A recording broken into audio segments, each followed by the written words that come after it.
Bueno, pues buenas tardes a los que están aquí presentes, buenas tardes a los que nos están oyendo fuera de este espacio. Inauguramos esta sesión de tarde presidida por Eolo, por el viejo Eolo, aquí. Y tenemos el inmenso placer y el honor, y yo añado también, aunque sea en términos coloquiales, el lujo de tener aquí a Amalia Rodríguez Somolino, catedrática de Filología Francesa en la Complutense y una gran especialista en lingüística medieval francesa.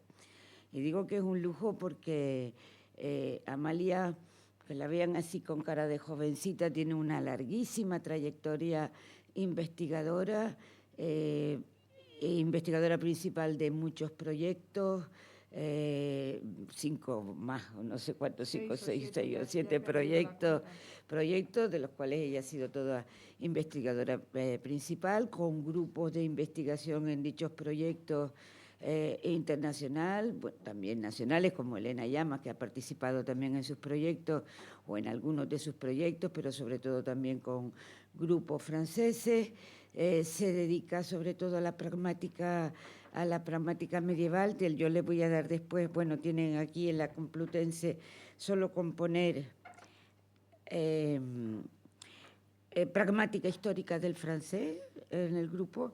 Tienen un larguísimo currículum de Amalia. Ha sido también profesora visitante en muchas universidades, fundamentalmente francesas, pero internacionales en todo el mundo. Y bueno, pues yo creo que de verdad que Amalia, la E por la... es mi culpa, pero Amalia tenía que haber estado aquí en otros seminarios de aquí. Yo, como me dedico a la literatura, me voy más por la literatura, pero es que realmente ha sido para mí un olvido imperdonable por mi parte el que Amalia no nos hubiera visitado aquí mucho antes en el YEMIR, porque ya digo que es una gran investigadora, que realmente yo diría que es una de las mayores especialistas en lingüística medieval, no solo de España estoy segura, pero yo creo que internacionalmente está también muy reconocida. Solo hay que ver sus artículos en los sitios en que publica y con quién publica también y con quién trabaja, para saber que está una primera espada, digamos, en la pragmática histórica. Yo, sin más, como hoy vamos a ir con el tiempo justito para terminar las conferencias cuanto antes, voy a darle la palabra. El título de su conferencia es Percepción visual, realidad de los sueños e inferencias, il métavique, Avis le Foucault, en francés medieval. Muchas gracias, Amalia, por estar aquí. Muchas gracias, Dulce, por esta amable presentación, y quisiera también dar las gracias al YEMIR por haberme dado la ocasión de venir a la Laguna. Hacía muchísimos años que no venía, y gracias especialmente a Dulce por haberme invitado. Y yo creo que con esto podemos empezar a hablar de cosas serias. Me voy a sentar abajo para ver mejor tu diapositiva. Entonces, sí, yo, para dar un marco a lo que voy a explicar, yo pensaba decir que yo trabajo en lingüística de francés medieval, trabajo en pragmática histórica, y me interesa más concretamente la descripción en diacronía de los marcadores del discurso en francés. Voy a hablar aquí del marcador evidencial il métavique, Avis le Foucault, en francés medieval, que está relacionado con la temática de la imagen, con la temática de este seminario. Entre otras funciones, Avis le Foucault es un introductor de sueños en los textos franceses medievales, como veremos más adelante. En primer lugar, y a modo de introducción, voy a explicar brevemente lo que es la evidencialidad en el marco de la semántica pragmática. Y tras esta introducción veremos las distintas funciones que tiene il métavique, habilifique en francés medieval y sobre todo en francés antiguo.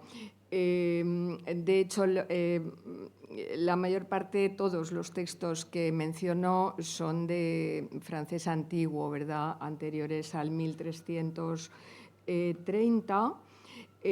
Doy ahí la periodización de la historia del francés, que es un tema muy complejo. Simplemente lo voy a tratar muy rápidamente.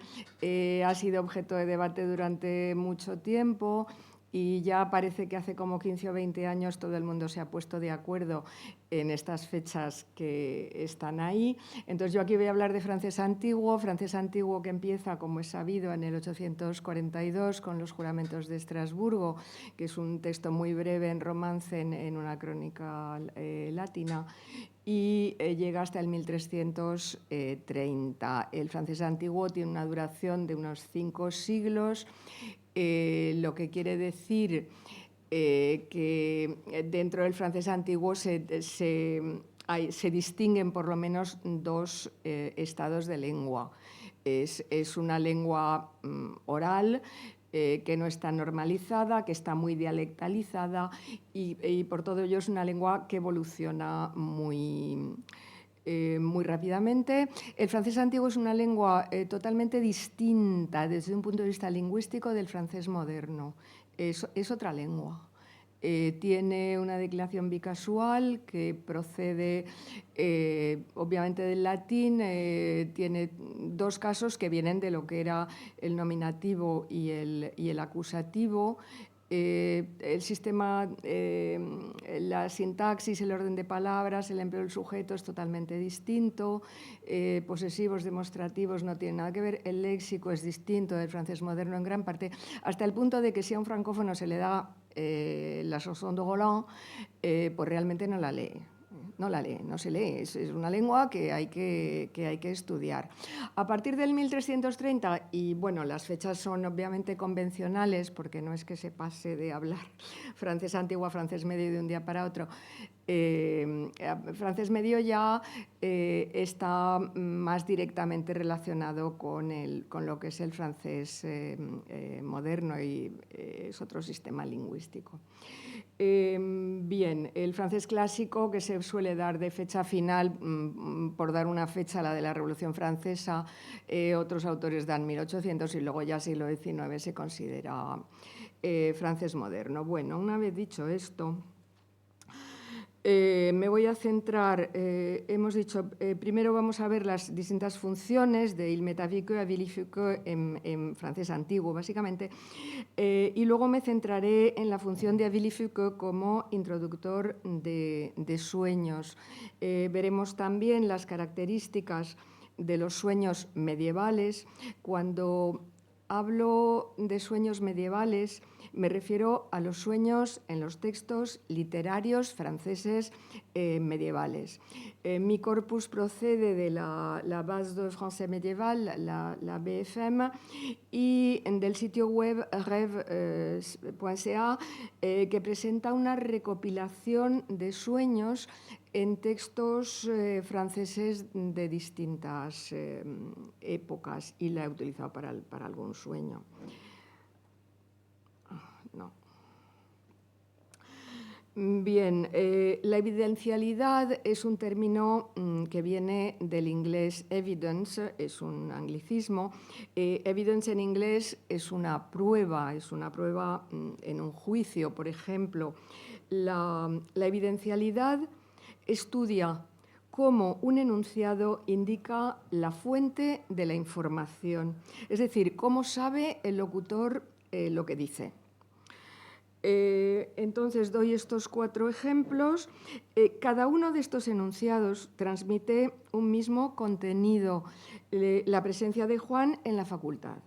En uno, Juan está en la facultad, el locutor no indica cómo ha obtenido la información.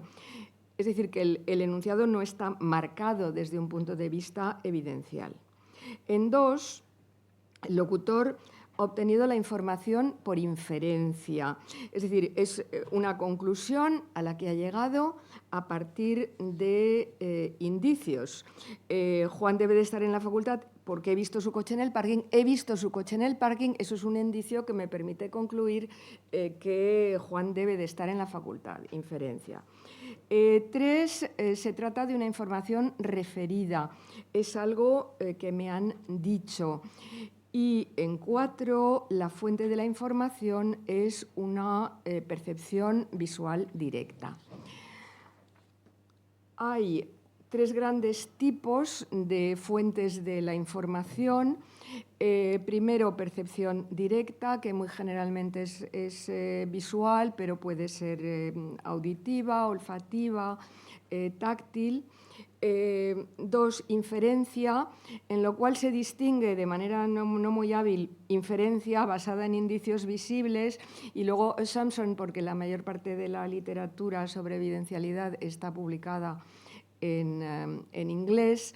Es decir, assumption está basado en un saber general. Yo sé que los lunes a las 10 de la mañana Juan está siempre en la facultad y por lo tanto si hoy es lunes y son las 10 de la mañana, pues yo deduzco que está en la facultad. Y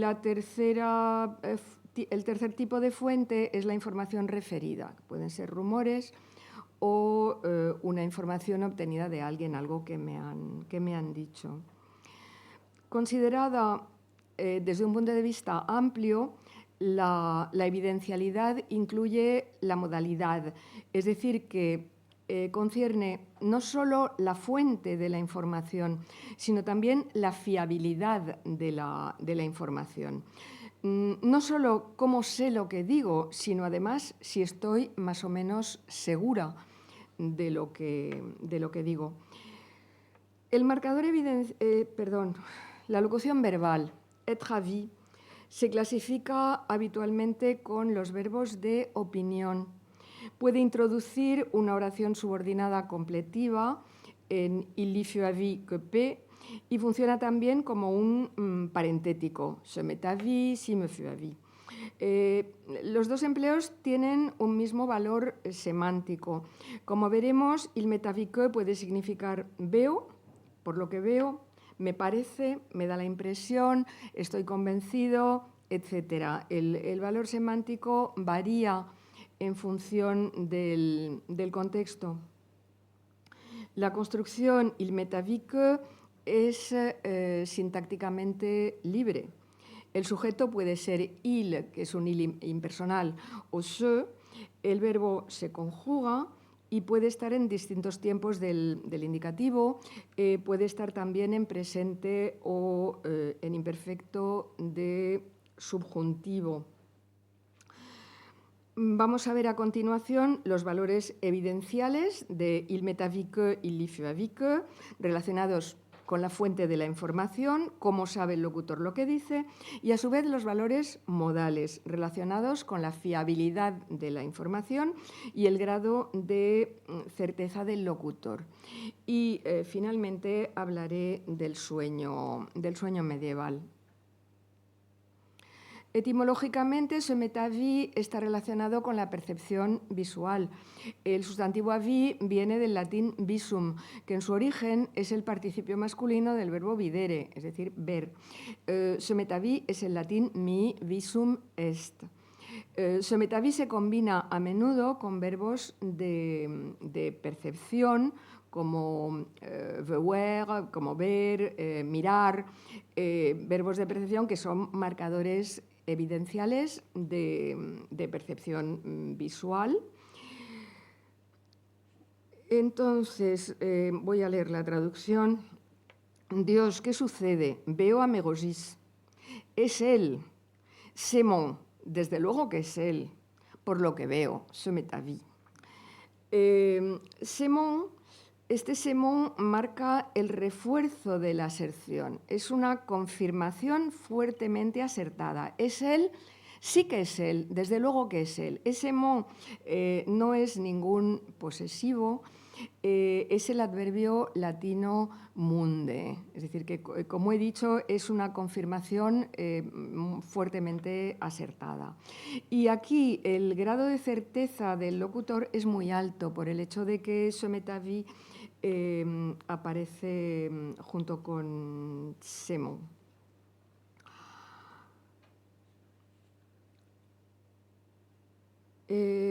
Y los otros dicen después, señor que estáis herido, sangráis por lo que veo, que es una manera de traducirlo. En ce m'est avis que P, ce m'est avis es un marcador evidencial de percepción visual. En su valor modal, ce m'est avis es muy variable, es compatible con marcadores de refuerzo de la aserción como certes, sans faille, c'est mon, desde luego, sin duda alguna. Es decir, que puede marcar un grado muy alto de certeza o no, depende del contexto. Il m'est avis que puede remitir a una situación contrafactual, es decir, a una visión, a un sueño, a una percepción directa o que esté presente en la memoria o en la imaginación del locutor. En 3, por Dios, dice el rey Marc, de todo ello me acuerdo muy bien, pues lo vi y lo recuerdo todavía perfectamente. Il m'est avis tot visualment, me da la impresión de estarlo viendo con total claridad ahora mismo. Se trata aquí de una percepción visual basada en la memoria y está marcada 3 veces. Está marcada por il m'est avis que, también por la locución adverbial tot visualment, que es con total claridad, y por el verbo voir, el verbo ver. Il m'est avis que je le voie. Il m'est avis que va seguido aquí de un presente de subjuntivo. Presente de subjuntivo. Me da la impresión de estarlo viendo, pero no lo estoy viendo. Y de ahí el empleo del subjuntivo y no del indicativo. No lo estoy viendo. Subjuntivo porque no es algo real. En estos empleos contrafactuales, il m'est avis que se construye habitualmente con el subjuntivo. En francés antiguo, el subjuntivo alterna con el indicativo en las subordinadas que dependen de un verbo de opinión. Un verbo de opinión como croire, creer, cuiller, pensar, creer, penser, être avis. El indicativo se sitúa del lado de la realidad, de la certeza, de la verdad de un estado de cosas para el locutor. El subjuntivo remite a la hipótesis, a la virtualidad. Marca también un estado de cosas considerado como falso o como incierto por el locutor. Être avis presenta pues esta alternancia entre el indicativo y el subjuntivo. El modo de la subordinada depende del grado de certeza de la creencia y de si es considerada o no como verdadera. Una creencia cierta excluye toda hipótesis y exige el indicativo. Por el contrario, el subjuntivo, en una completiva introducida por il m'est avis que, marca algo ilusorio, irreal, una aparición, una visión. En 4, Perceval le dispara a una oca y la oca deja caer 3 gotas de sangre en la nieve. Y esto, las gotas sobre la nieve, esto le recuerda a Perceval el color del rostro de su amada, y es lo que tenemos aquí. Pues delante de mí, en ese lugar, había 3 gotas de sangre fresca que iluminaban el blanco de la nieve. Al mirarlas, creía ver el fresco color del rostro de mi hermosa amiga. No podía mirar a otra parte. A Perceval le parece ver el rostro de su amada en la nieve, pero en realidad no lo está viendo. Y de ahí el empleo del imperfecto de subjuntivo. Mais toi t'as vu que la fraîche couleur d'Elvis y veis, imperfecto de subjuntivo. No lo está viendo el rostro. Literalmente me daba la impresión de que lo viera, es decir, me daba la impresión de verlo, de estarlo viendo. Subjuntivo. Aquí la dama se despide de Ganglan y se retira a su habitación para pasar la noche. Previamente le ha prohibido a Ganglan que entre en su habitación. Ganglan no puede dormir, da vueltas en la cama, duda de si ir a entrar en la habitación o no, pues a lo mejor me ha dicho que no vaya, pero en realidad sí que quiere que vaya. Al final se levanta e intenta entrar en la habitación. No es un sueño, está despierto. Y es esto, le bel inconnu. Cuando va a entrar en la habitación, no puede llegar a la puerta. Le parece que esté sobre una plancha, que se puede traducir también por se ve a sí mismo sobre una plancha, debajo de la cual había un gran río, rápido y ruidoso como el trueno. Mira el agua debajo de él, el agua que hace temblar tanto la plancha que no puede mantenerse en pie. Le da la impresión de estar cayendo hacia abajo o se ve cayendo hacia abajo. Se trata de una alucinación de tipo mágico, no es un sueño. El locutor ve directamente un estado de cosas que no es real. Et vi que y Tsoli et vi que se construyen con un subjuntivo. Sur une planche, et vi ce qu'il souhaite. Presente de subjuntivo. Le parece que esté sobre una plancha, le parece estar sobre una plancha, pero en realidad no lo está. Y lo mismo le da la impresión de estar cayendo, verbo jouer en presente de subjuntivo, pero no está cayendo. Tsoli et vi que introduce una dimensión ficticia marcada por el subjuntivo que aparece a la vista del locutor como si fuera real. Podría darse aquí una paráfrasis en como si. Es como si estuviera encima de una plancha, es como si estuviera cayendo, pero no está cayendo, y de ahí el subjuntivo. La diferencia entre una visión estando despierto y un sueño a veces es muy tenue. Aquí en 6, el rey tiene un sueño mientras está despierto. Y la dama le pide que se lo cuente, que le cuente el sueño. Os diré por qué estaba pensativo. Es bien cierto que estaba abstraído.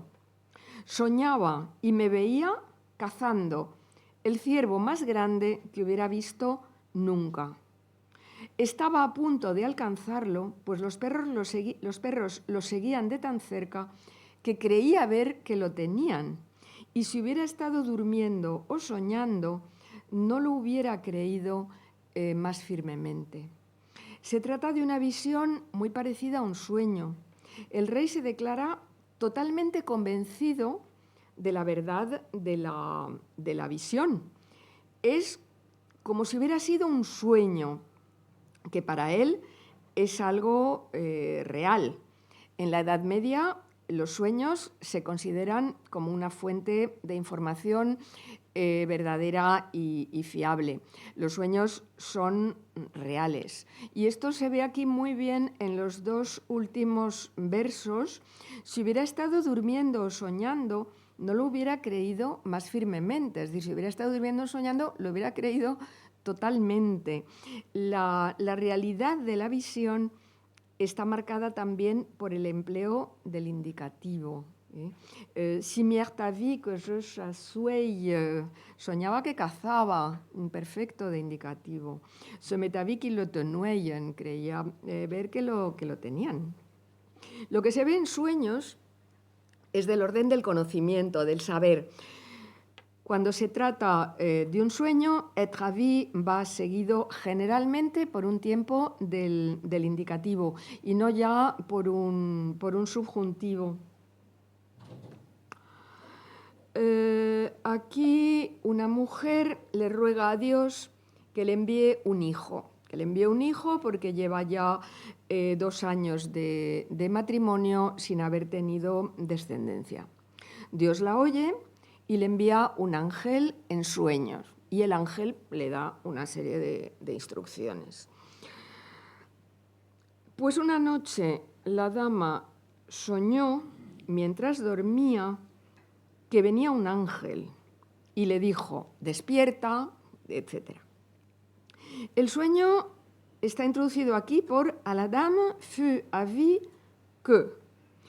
Fut avis que es la fórmula ritual en pretérito indefinido, fut, passé simple. La dama soñó, vio en sueños. Ens angles vint, literalmente es vino un ángel. Fut avis que va seguido de un pretérito indefinido, indicativo. Es un sueño, lo envía Dios y por lo tanto es real y verdadero, lo que justifica el empleo del indicativo. Avis il fut que, seguido de indicativo, sienta la conformidad entre el sueño y la realidad. Marca también la certeza del durmiente en cuanto a la veracidad del sueño. El hecho de considerar una percepción, un estado de cosas, como una fuente fiable es algo cultural. La Edad Media considera los indicios perceptivos, visuales, como una garantía de verdad, como una fuente de información fiable, e incluso lo que se ha visto constituye una prueba admisible en justicia. En un juicio, los hechos pueden probarse par vue, por la vista, cuando son directamente visibles o evidentes, o bien pueden probarse par l'apparence du fait, par l'apparence des choses, por la evidencia visible, indiscutible de las cosas. Esto está y se ve muy bien en las Coutumes de Beauvaisis, que es de Philippe de Beaumanoir, que es un texto legal, es un compendio de leyes, 1283. Entonces, cuenta un juicio de divorcio en el cual una mujer pide el divorcio alegando que su marido no puede tener hijos. Al marido le interesa el divorcio y entonces dice que efectivamente eso es muy cierto. Y entonces dice Philippe de Beaumanoir que, claro, no se puede andar dando divorcios así a cualquiera porque sí, y que eso debe probarse par vue, es decir, hay que ir a ver si eso efectivamente es verdad o no. Lo que es directamente visible, manifiesto, evidente, es un indicio, un signo que funciona como prueba de la verdad o de la realidad de las cosas. Del mismo modo, en la Edad Media los sueños son reales y verdaderos y son una fuente fiable de información. A partir del siglo XVII cambia la mentalidad y ahí se empieza a considerar que las apariencias pueden ser engañosas. Il m'est avis que presenta también empleos inferenciales. Empleos inferenciales marcan una opinión basada en un juicio personal a partir de la experiencia del locutor. Esto se ve en 8. Contesta el otro. Es él, sí, estoy convencido, mirad su estandarte. Es decir, que el locutor ve el estandarte y a partir de ahí deduce la identidad del personaje. Es una inferencia a partir de una percepción visual.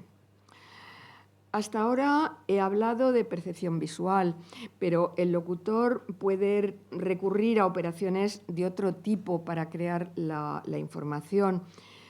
Puede apoyarse en datos empíricos, en estados de cosas, en acontecimientos presentes o futuros, incluso en palabras ajenas.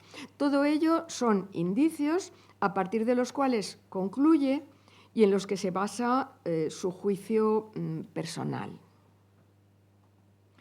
El movimiento inferencial puede estar explicitado, es lo que vemos aquí en 9, esto es la quête du Saint Graal, la búsqueda del Santo Grial. Y veis, dice que la noche nos ha sorprendido en un lugar del que no podríamos salir de no ser por azar. Por ello,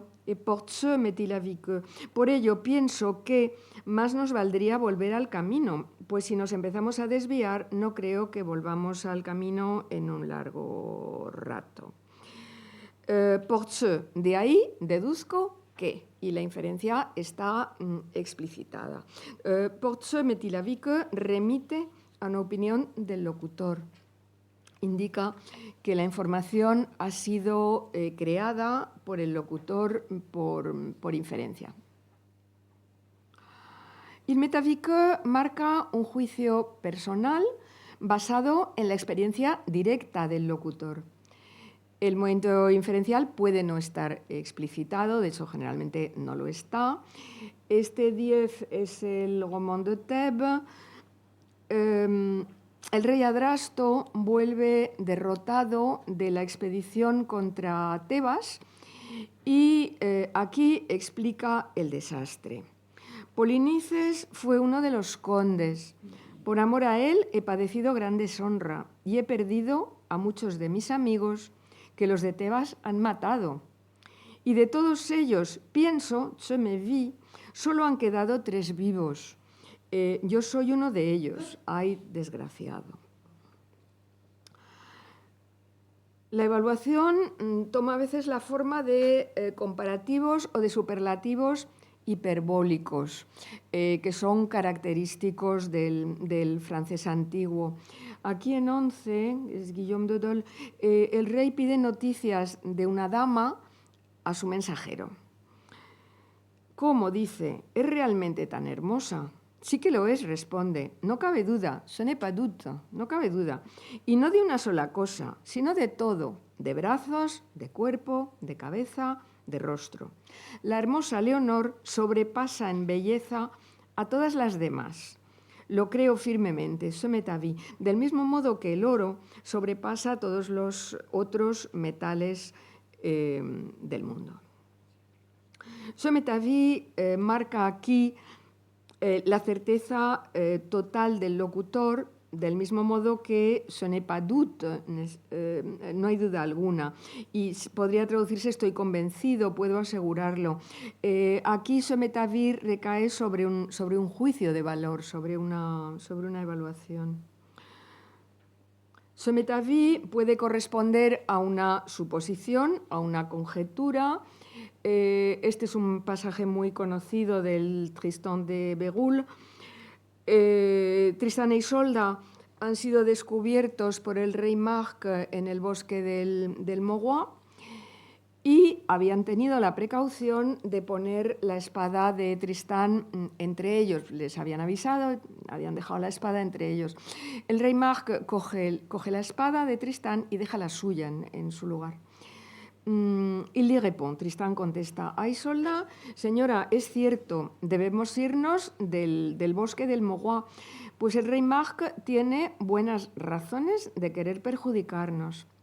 Tiene mi espada, me ha dejado la suya, hubiera podido matarnos. Tenéis razón, señor, yo también lo creo. El voir es confirmativo, ¿verdad? Tenéis razón. Ce m'est avis, yo también lo creo. Ce m'est avis recae aquí en una hipótesis. El rey Marc hubiera podido matarnos si hubiera querido.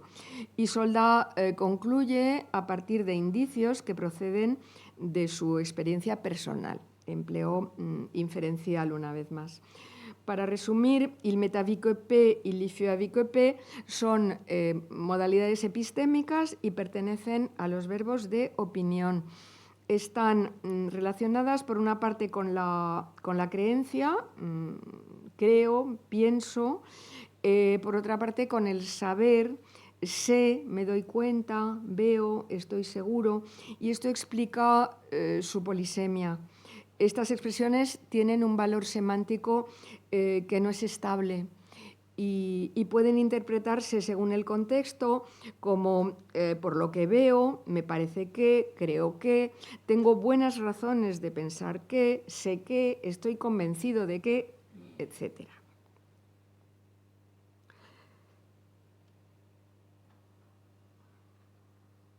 Ah, sí, esto es la quête du Saint Graal.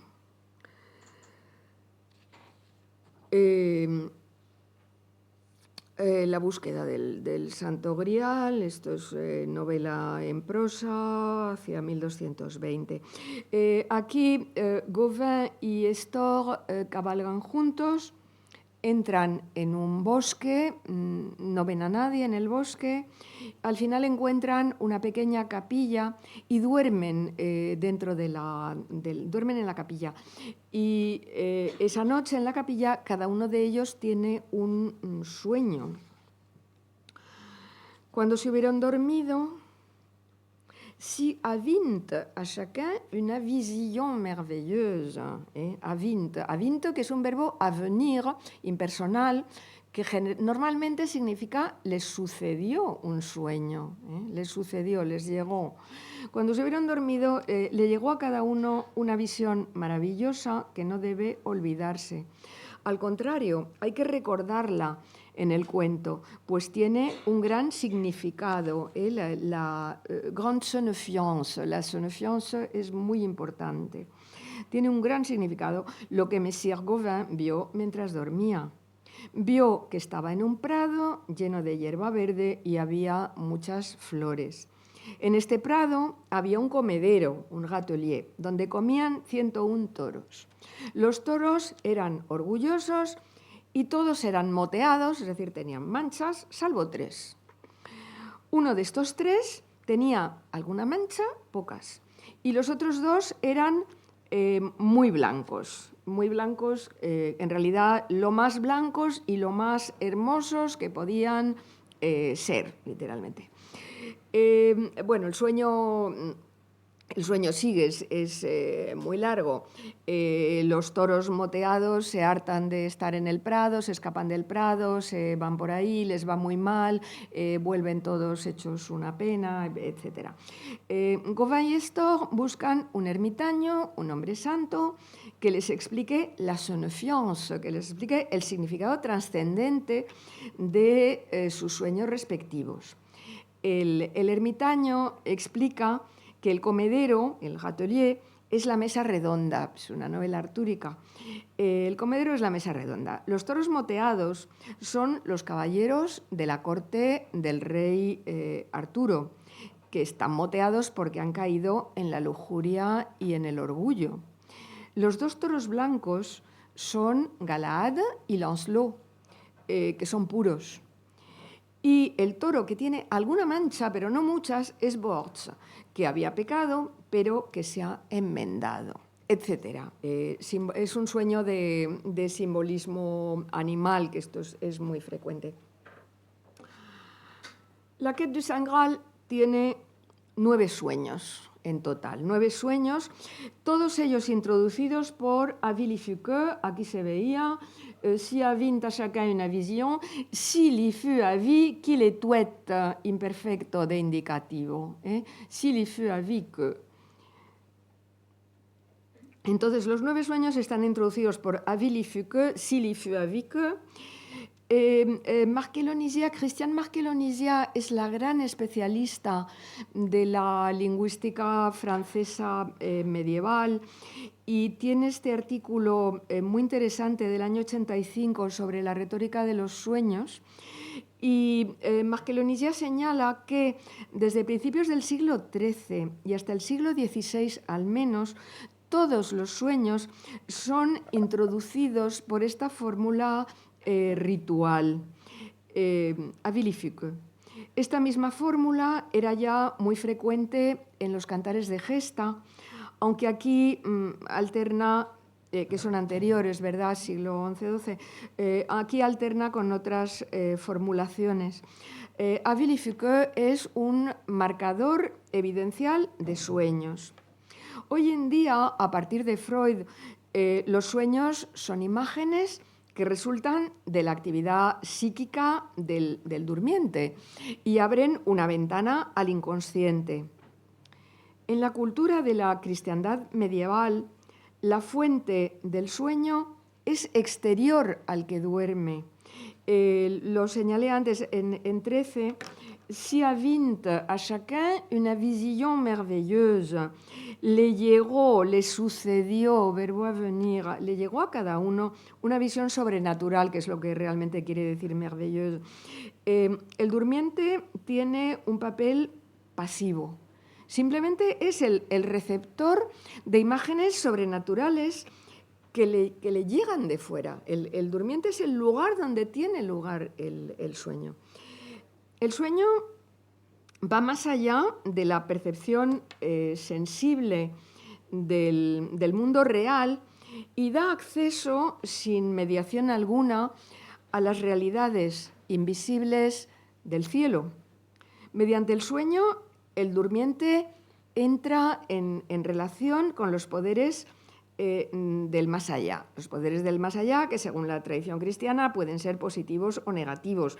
De ahí que haya que distinguir los sueños verdaderos, que son de origen divino, de los sueños falsos, que son de origen diabólico, y de ahí la desconfianza que pueden provocar los sueños. Aunque la concepción de los sueños como verdaderos o falsos varía mucho en función del género de los textos y de su fecha. En los cantares de gesta, en los textos hagiográficos, vidas de santos, siglos XI, XII, los sueños siempre son verdaderos, aunque su significado no siempre esté claro y necesiten una interpretación. Pero la veracidad de los sueños queda fuera de toda duda. Vamos a ver ahora la representación de los sueños en la iconografía medieval.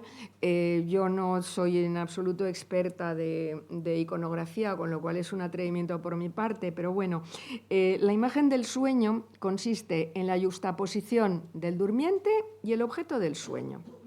El durmiente está recostado, con los ojos generalmente cerrados, con la cabeza apoyada en la mano o en el codo. El durmiente tiene lo que le llaman en los textos la main à la mécelle. Tiene la main à la mécelle. La mécelle es la mejilla, ¿verdad? Es la misma palabra, es el latín maxilla. Es decir, el durmiente tiene la mano en la mejilla y es el gesto del que sueña en la iconografía. Y generalmente no hay separación alguna entre el durmiente y lo que está soñando. Entonces, esto que tenemos aquí, que es la vidriera del árbol de Jessé, está en la iglesia de la Madeleine, en Troyes. El árbol de Jessé es una representación de la genealogía humana y divina de Cristo, basada en una profecía del profeta Isaías. Jessé, que es el padre del rey David.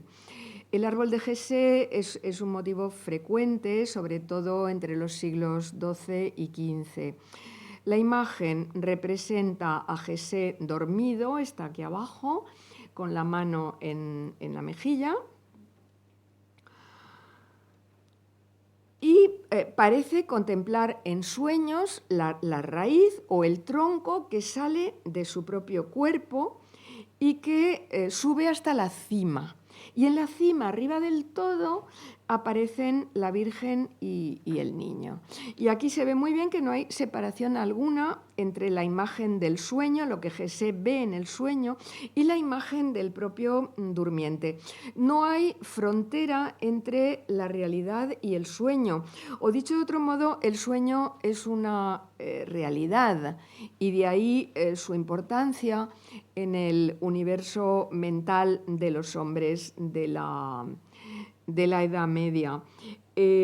Como un paréntesis, esta foto la tomé yo el año pasado, que estuve en un congreso en Troyes, y Troyes para un medievalista es una ciudad realmente muy, muy aconsejable, tiene un patrimonio medieval y renacentista impresionante, era la capital de los condes de Champagne en los siglos XII y XIII. Allí tenían lugar las ferias de Champagne hasta finales del XIII. Troyes era un centro muy importante de producción de vidrieras en la Edad Media, vidrieras de las cuales quedan muchas todavía hoy en día en las iglesias y en la catedral. Bueno, esto... reconocen lo que es el Roman de la Rose. El Roman de la Rose, que es todo ello el relato de un sueño. Esta miniatura que introduce los manuscritos más antiguos está inspirada del árbol de Jessé. El amante está durmiendo con la mano en la mejilla y está soñando con cómo alcanzar la rosa. Un rosal parece nacer de su cama. A los pies de la cama está Peligro, está Danger, que hace guardia con la massue. La massue es el garrote en la mano. Y aparecen aquí yuxtapuestos la imagen del durmiente y la imagen soñada del rosal. Esto, las imágenes. Los textos medievales sí establecen una distinción, sin embargo, entre el sueño y el relato. La fórmula il y fut avec eux viene a interrumpir el relato mediante la introducción de un sueño. El sueño suspende el relato y está constituido por una serie de momentos presentes a los que asiste el durmiente. El estatus especial del sueño dentro del relato está marcado formalmente, primero por la fórmula ritual il y fut avec eux, luego por los tiempos verbales. La mayor parte de los sueños se relatan en imperfecto de indicativo, aunque no todos. El indicativo indica que lo que se ve en sueños no es ilusorio. El imperfecto de indicativo sitúa la materia de los sueños en el ámbito de la realidad. El imperfecto, a su vez, instaura una ruptura entre lo soñado y el relato, por la sencilla razón de que los tiempos de base del relato no es un imperfecto, es pretérito indefinido, presente de narración, pretérito perfecto. El empleo del imperfecto en los sueños se debe a razones aspectuales, aspecto verbal. El imperfecto presenta el proceso a medida que se desarrolla. Es decir, que el sueño relatado en imperfecto presenta una sucesión de acontecimientos, de imágenes, que se muestran a los ojos del durmiente. En los textos anteriores al siglo XIII, Avily-Foucault no es el único marcador evidencial de sueños. La Chanson de Roland tiene 5 sueños. En todos ellos, el durmiente es Carlomagno. En el primero, el emperador sueña que Ganlon va a traicionarlo. Es lo que tenemos aquí en 14. Carlos se duerme, el poderoso emperador. Soñó que estaba en los más altos puertos de Cise, Saint-Jacques. En las manos tenía su lanza de fresno. El conde Ganlon se la ha arrebatado de tal modo que las astillas vuelan hacia el cielo, le destroza la lanza. En todos los sueños del Golon se especifica siempre que Carlomagno está durmiendo. Se ve aquí en el primero es Carlos se dort. El marcador que introduce el sueño es aquí Saint-Jacques, el soñoque. Saint-Jacques es frecuente como introductor de sueños hasta el siglo XIII. Acto seguido, después de haber tenido este sueño, Carlomagno lo refiere al duque Nem y lo explica el sueño. Siento tanto dolor que no puedo sino llorar. Por Ganlon será destruida Francia. Anoche tuve un sueño enviado por un ángel. Onoit Mavint es lo mismo que hemos visto antes. Anoche me llegó un sueño y le llama una vision d'ange, un sueño de ángel. Soñé que Ganlon me destrozaba la lanza entre las manos. La visión procedente de un ángel le sucede, le llega, sin que él tenga parte en ello. Me llegó un sueño, soñé que, y el verbo songer está aquí implícito, tenemos simplemente el que. El sueño es algo que le llega de fuera, no procede del durmiente mismo. El cuarto sueño de Carlomagno, en el Golón, está introducido de manera muy similar. Después de este sueño le llega otro. Sueña que estaba en Francia, en Aix, es decir, en Aquisgrán, delante de una escalinata, llevaba un oso con 2 cadenas. Allí vio el rey un combate maravilloso entre un buitre y un oso, pero no sabe cuál de ellos gana y cuál no.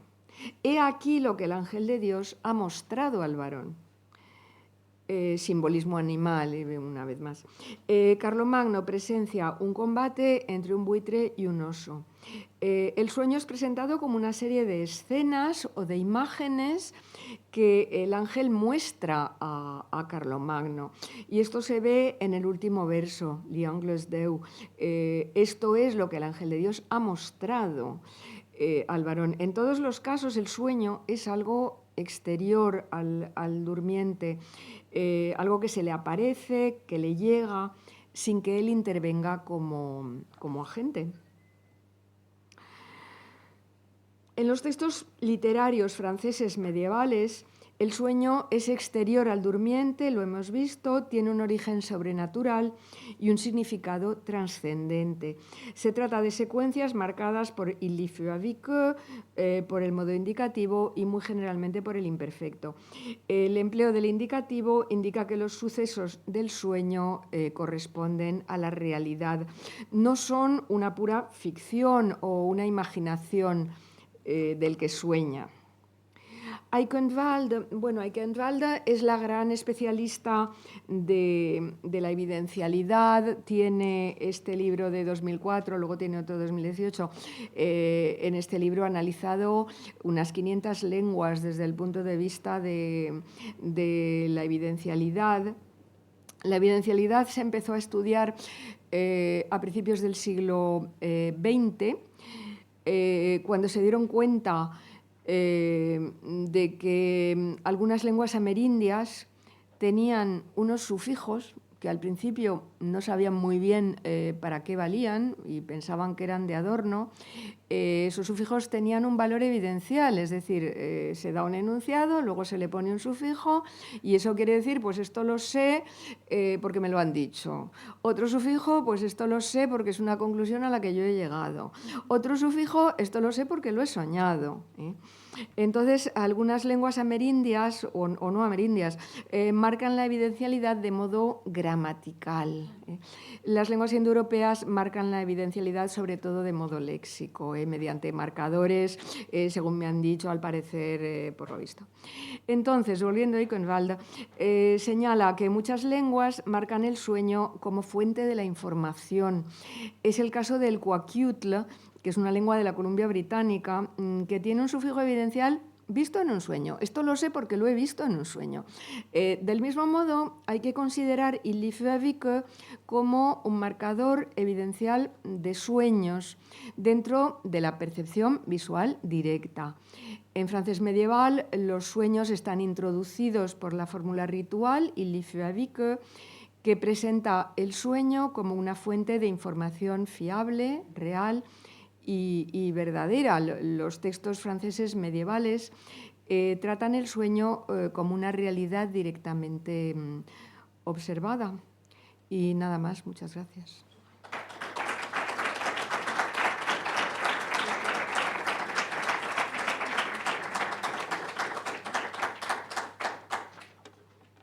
Muchísimas gracias, Amalia, por esta preciosísima conferencia. Yo estaba pensando que en todos los